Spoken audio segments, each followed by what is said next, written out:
Terakhir kayak saya keluar dari kamar mandi, saya bilang, kamu pakai sabun sirih aku? Iya, itu kan buat herbal kepala.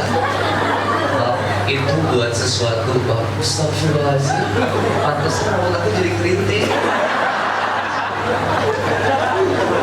Wow, perawatan lagi, body lotionnya semua, sampai lulur perpecahan suku ya. Gitu. Ada anti rorombehan gitu ya, perpecahan kaki gitu. Lihat brother and sister Villa, apa hikmah yang bisa kita ambil? Ternyata orang lebih sibuk ngurus perubahan fisik yang luarnya, tapi yang dalamnya enggak. Sedangkan kata Allah Subhanahu wa taala di surat Al-Baqarah ayat 26-nya, apa? Libasul taqwa zalika khair. Pakaian takwa itu pakaian yang terbaik. Sibuk memperhatikan yang luar, jangan sampai lupa memperhatikan yang dalamnya. Apa ini? Hati.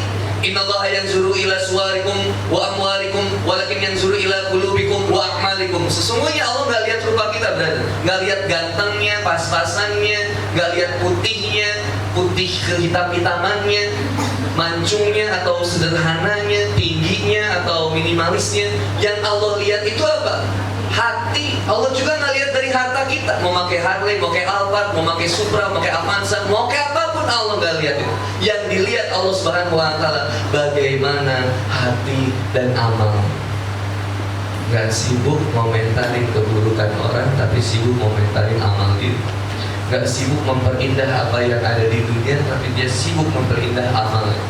Bahkan dia menata hati untuk lebih lagi.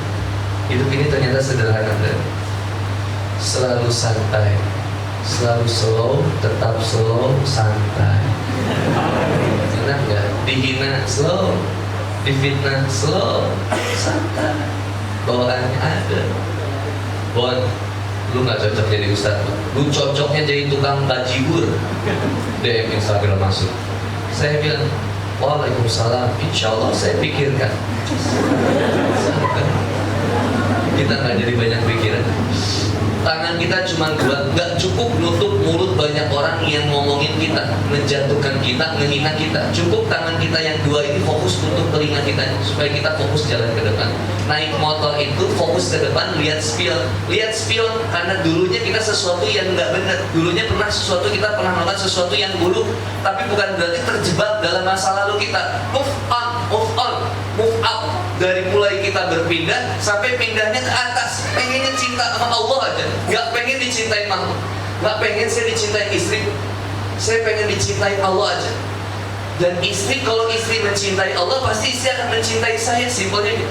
Tapi kalau maksa istri buat cinta saya, nyiksa nanti. Harus share WhatsApp 8 jam, telepon, WhatsApp, video. Kamu di mana? Video call sekarang. Ini namanya kucing anggora. Suami kucing anggora. Kalau saya kan kucing kampung, kurus, kayak gak kurus, jarang pulang. Tapi tetap nggak ada rumah yang bisa saya pulang kecuali rumah saya sendiri. Dan di sana ada istri saya, itu kucing kampung. Emang kayak kelihatan kurus, tapi anaknya di mana-mana. Nah itu yang bahaya. Ya, terakhir mungkin itu aja yang saya bisa sampaikan. Kalau kita hijrahnya udah kepada Allah, diajak mencintai Allah. Kalau waktu itu pesan dari Ustaz Ahmad Isrofil ketika bicara waqtasimu bihablillahi jami'an, Masya Allah, kata beliau, Ustaz, fokus aja Ustaz ngajak orang buat terus berpegang teguh kepada tali agama Allah. Seburuk apapun pertemanan kita dengan yang lain, Insya Allah kita akan bertemu di satu titik yang sama. Maka saya misalkan ketika kemudian bertemu dengan teman yang berbeda cara pandang dalam menjalankan agama, insya Allah akan ketemu dalam satu titik yang sama. Cuman gimana caranya kita bersabar untuk senantiasa menemani sahabat kita yang buruk, dan juga bersabar menemani sahabat kita yang baik. Siapa sahabat yang paling baik? Yang senantiasa bersabar dengan keburukan kita. Siapa sahabat yang paling buruk? Yang tidak bersabar dengan kebaikan yang ada di pada temannya. Karena orang yang takwa itu, teman yang takwa itu cerewet bawelnya luar biasa. Ingetin sholat, jangan pacaran, jangan begini. Masya Allah deh, seneng banget punya banyak alarm reminder, seneng banget. Saya posting sesuatu, ada ustadz misalkan komen, itu saya seneng banget. Ada teman yang komen, seneng banget. Maka perbanyaklah teman-teman yang soleh. Ikhwan dan akhwat yang dimuliakan oleh Allah Subhanahu wa taala. Maka nikmat yang paling besar adalah nikmat iman dan Islam. Itu nikmat. Doa saya yang paling favorit itu cuma itu aja. Kadang saya nggak mau banyak minta, malu. Saya cuma mintanya Robbana la tuzigh qulubana ba'da idh hadaitana wa hab lana min ladunka rahmatan innaka antal wahhab. Man pengen minta, ya Allah istiqomahkan saya, jangan kau kembalikan saya kepada kesesatan yang dahulu. Setelah kau berikan kenikmatan iman, dan aku tahu engkau maha pencemburu, engkau maha mencinta, dan engkau tidak pernah menyia-nyiakan hamba. Dan Allah nggak mungkin membiarkan yang dicintai. Tugas kita mencintai Allah, nggak mau dicintai sama makhluk. Pengennya dicintai Allah dan mencintai Allah. Nanti biar Allah yang mengatur orang-orang makhluk yang ada di sekitar kita untuk mencintai kita. Tapi kalau kita pinginnya dicintai sama makhluk, nyiksanya luar biasa. Pengen diapresiasi sama makhluk, pengen dipuji sama makhluk, mas.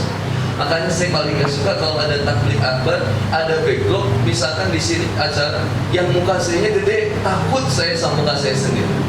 Yang satu takut, yang kedua saya khawatir beres kajian itu spanduk bakal jadi apa. Khawatir dipakai buat duduk Idul Adha, ibu-ibu motongin daging. Nanti muka saya ditaruh torpedo di sana kan. Itu ada pas spanduk yang besar itu. Gambarnya digunting, dibakar aja.